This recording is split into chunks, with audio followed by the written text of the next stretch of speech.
Hi friends, welcome to Raj Kalyan videos. మనం ఈరోజు ఒక మంచి టాపిక్ గురించి, అంటే ఇప్పుడు ప్రస్తుతానికి ఇన్స్టాగ్రామ్లో కానీ, ఫేస్బుక్లో కానీ, యూట్యూబ్లో కానీ బాగా వైరల్ అవుతున్న వీడియో ఏంటంటే మనకు ఐబొమ్మ గురించి బాగా వీడియో వైరల్ అవుతుంది. ఈ ఐబొమ్మ అంటే ఏంటి? అసలు ఐబొమ్మ ఎవరు స్థాపించారు, ఎక్కడ స్థాపించారు, ఎప్పుడు స్థాపించారు? అసలు ఈ ఐబొమ్మ గురించి మనం మాట్లాడుకోవాల్సిన అవసరం ఏమొచ్చింది అనేది ఈరోజు అంశం. అయితే ఐబొమ్మ అనేది మన పేదవాడి కోసం సృష్టించబడిన ఒక సినిమా థియేటర్. ఎందుకంటే ఐబొమ్మలో మనం చూడాలనుకున్న పిక్చర్ ఏదైనా మూవీ కానీ ఈరోజు రిలీజ్ అయితే ఫస్ట్ షో అయిపో ముందుకే మనకు ఐబొమ్మలో ఆ యొక్క మూవీ అనేది రివీల్ అవుతుంది. మన మొబైల్లో డాటా ఉంటే చాలు, ఆ యొక్క మూవీని మనము వెంటనే చూసేయగలం మంచి క్లారిటీతోటి. అలాంటి అవకాశాన్ని మనకు కల్పించిన వ్యక్తి ఎవరంటే ఇతనే, ఇమ్మిడి రవి. ఇతని పేరు ఇమ్మిడి రవి. ఇతను 2019లో ఈ యొక్క ఐబొమ్మ అనే వెబ్సైటు సృష్టించాడు. ఈ యొక్క ఐబొమ్మ సృష్టికర్త ఇతనే, ఇమ్మిడి రవి. ఇతని గురించి తెలుసుకోవాలంటే రెండు ముక్కల్లో, చాలా తక్కువ చదువుకున్నాడు, చాలా ఎక్కువ నాలెడ్జ్ పెంచుకున్నాడు. అది ఎక్కడి నుంచి అంటే యూట్యూబ్ నుంచే ఈ యొక్క నాలెడ్జ్ని పెంచుకొని ఈ యొక్క ఐబొమ్మ అనే ఒక వెబ్సైట్ను సృష్టించాడు. తను చదివింది ఇంటర్ వరకే.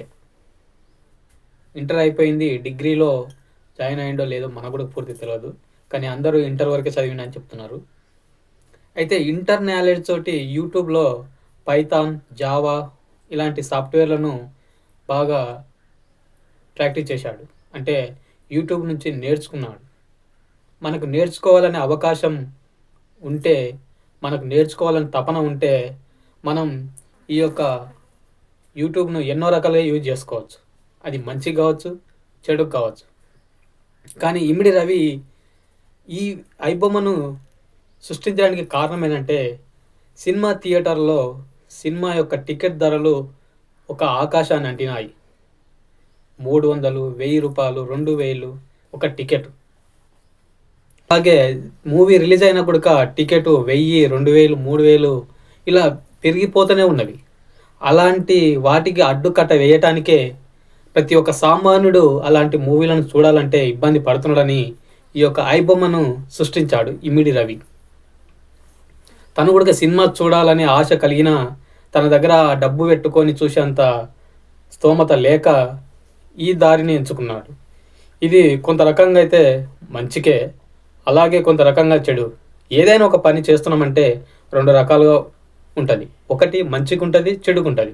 దాన్ని ఎలా వినియోగం చేసుకున్నాం అనేదే మనం నిర్వర్తించే పద్ధతిలో ఉంటుంది. ఇప్పుడు నేను ఈ వీడియో చెప్తున్నానంటే దీని మీద కూడా రెండు రకాలు ఉంటాయి. ఒకటి, నేను చెప్పింది కొందరు నెగిటివ్గా తీసుకుంటే దానికి ఏం చేయలేం, పాజిటివ్గా తీసుకుంటే కరెక్టే కదా అనే ఆలోచన చేస్తే మంచిగా అనిపిస్తుంటుంది.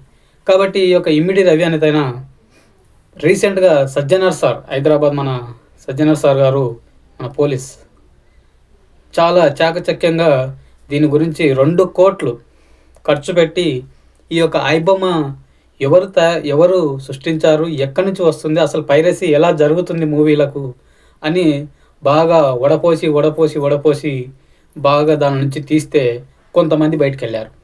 అయితే ఐబొమ్మ యొక్క అడ్మిన్ మాత్రం దొరకలేదు. అతన్ని కూడా పట్టుకుంటామని సజ్జనర్ సార్ గారు మన జనానికి రివీల్ చేశాడు.